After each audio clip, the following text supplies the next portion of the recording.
আমার সকাল সকালে ঘুম ভাঙে, তবু রাতে দেখা যায় আমার চোখের নিচের কালো দাগটা লুকাবো কোথায়। আমি শহর ছেড়ে পালায় যাব সুদূর গহীন বনে, ঘাস ফড়িংয়ের সাথে দুঃখ বলবো কানে কানে। যত কাছের মানুষই হোক কেউ আপন নয়, মনের কথা বলার মতো মানুষটা কোথায়?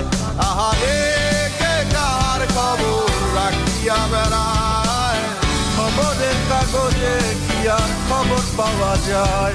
আহারে কে কার খবর রাখিয়া বেড়ায়, খবরের কাগজে কি আর খবর পাওয়া যায়?